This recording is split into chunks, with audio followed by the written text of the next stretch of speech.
प्रकाश जी, आप हमारे साथ ऐसा नहीं कर सकते। और तुम देखो, अगर तुमने मेरी बेटी से शादी तोड़ी ना, तो जो भी प्रॉपर्टी मैंने तुम्हें दी है वो तो पूरी की पूरी वापस ले ही लूंगा, और आधी प्रॉपर्टी तुम्हारी भी लूंगा। और मेरी आधी प्रॉपर्टी भला क्यों लेंगे आप? इसलिए क्योंकि मेरी बेटी को आधा नजर आता है और उसकी नजर अभी तक तुम्हारी आधी जायदाद पर ही पड़ी है। अब तुम उसे घर से निकालोगे तो कुछ तो लेकर जाएगी ना। और अगर हम आपकी बेटी को अपने घर की बहू बनाकर रखे तो? तो तुम्हारी पूरी प्रॉपर्टी तुम्हारी ही रहेगी, और जो मैंने तुम्हें दिया है ना, उसमें से बस मैं आधा लेकर जाऊंगा। अरे लेकिन अब आप अपनी दी हुई प्रॉपर्टी में से आधी वापस क्यों लेकर जाएंगे? अगर मैं आपकी बेटी को अपनी पत्नी बनाकर रखने को तैयार हूँ तो?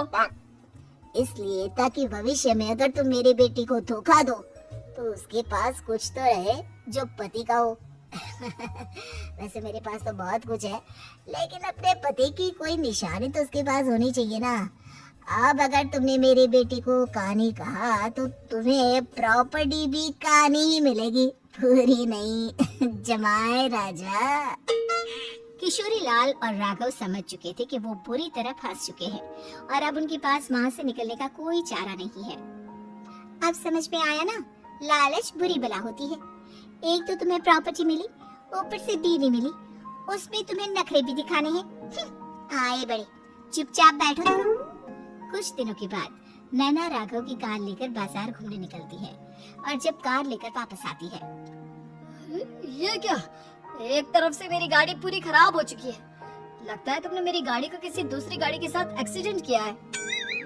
अरे कितना बड़ा नुकसान कर दिया तुमने बहू। वो क्या है ना पापा जी, मुझे एक आंख से दिखाई नहीं दे रहा था, सामने से गाड़ी आ रही थी। मुझे तो सिर्फ आधा ही दिखाई दिया और वो गाड़ी मेरी कार से रगड़ती हुई निकल गई। अब मैं क्या करूं बताओ? आप इसे ठीक कराने के पैसे कौन देगा? तुम्हारे पापा? तुमने मुझसे इस तरह से बात की? अभी रुको। नैना राघव की शिकायत ओम प्रकाश को कर देती है। देखो राघव, अब जो मेरी आधी प्रॉपर्टी तुम्हारे पास थी ना, उसमें से आधी और मैं लेकर जाऊंगा, क्योंकि तुमने मेरी बेटी को डांटा। अरे नहीं पापा जी, गलती हो गई, माफ कर दो। गलती की तो कोई गुंजाइश ही नहीं।